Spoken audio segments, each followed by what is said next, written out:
Hi everyone, it's me, Dan Testa, and it's Testa Tarot.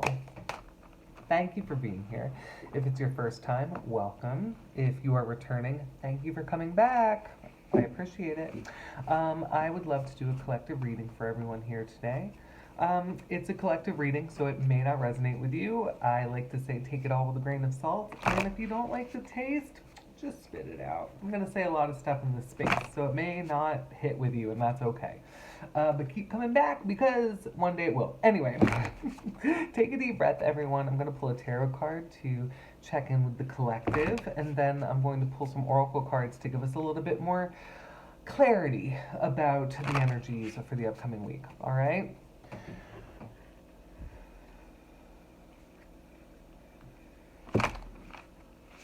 All right, what's this week looking like? Let's see. Okay, Seven of Cups. So this is going to be water sign energy, feelings and emotion. Seven being a number of, I was going to say the word enlightenment was the first word that came to my mind, but it's this idea of also sifting through choices. I believe that's even one of the words on the card, choice, yeah, with the rainbow. I feel like this is very much someone going through, taking a look and feeling their way through a situation and feeling, weighing different options, but very, very much so letting the heart lead as opposed to head and the heart. I always like to say there's got to be a combination of the two when you're making a decision. This one is telling me that we might be tapping, this card is telling me that we might be tapping into how we feel about a situation much more as opposed to what our head is telling us about a situation. And this feels like we're sifting through, like it says on the card, choice. What's another? Extremes. The other words on the card are instinct and passion. So, yeah, I feel like we're letting our passion speak to us. This feels like a very open time. I understand what that means to me in terms of trying to be open to life surprising me, but also pointing me in feeling like I'm guided. So yeah, there's a little bit of a feeling of that coming through too. So if you're doing the same, I would love to hear about that. Please let us know in the comments how these cards resonate for you. I'm going to pull a healing mantra card. What can aid us in this time of maybe questioning, weighing things? What can be something we need to address before we make the decision? Maybe that's what this card can be about as well.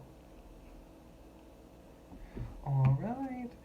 Celebrating simplicity. I am more fulfilled when there is less to manage and maintain. And isn't that kind of an affront to what we are told on a regular basis, right? More, more, more. Accumulate, accumulate. You need to have this, need to have that. This is much more about gratitude. This is the feeling of celebrating simplicity. Just being thankful and grateful for the things you have in your life, but also recognizing that wanting more is also a trap, right? Because it says, I am more fulfilled when there is less to manage and maintain. You are more fulfilled. Remind yourself that. It takes a reminder, right? Because sometimes we can get so thrown off with comparison, that can take us off course and be like, oh, but I want what they have, or I like what that person's getting, and why not me, right? It kind of starts a spiral a little bit. I reached for the, this is going to be the Sacred Symbols deck, so I'll pull from them next.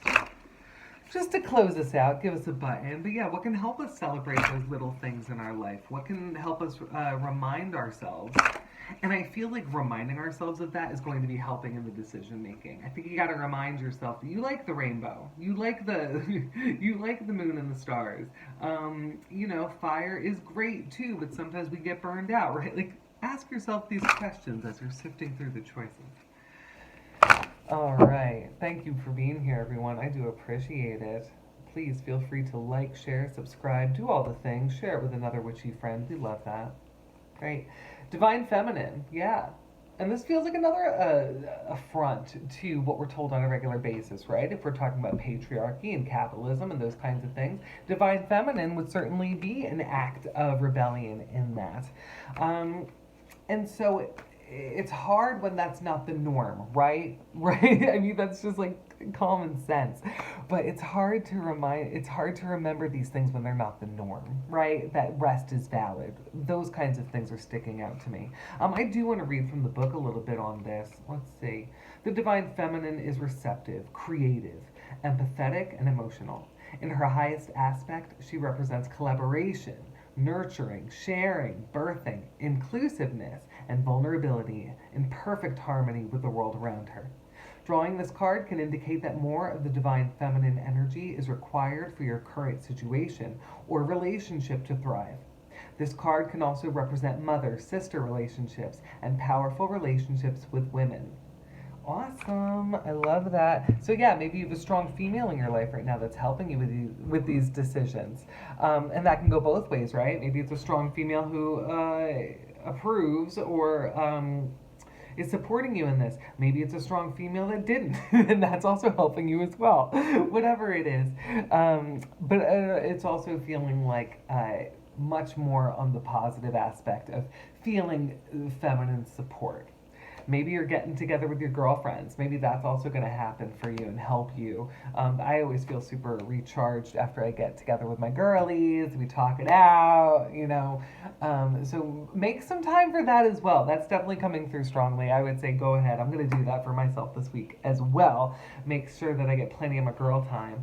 And if you want some girl time with me, Dan Testa, please take a look at my website. It's testatarot.com. You can find me on Instagram, which is testatarot, or feel free to start up an email. We can just cut to the chase, right? And that is dantestatarot@gmail.com. Thank you again for being here, everyone. I do appreciate it. Have a great week, everyone. Take care of yourselves, and then go ahead, take care of each other. Bye.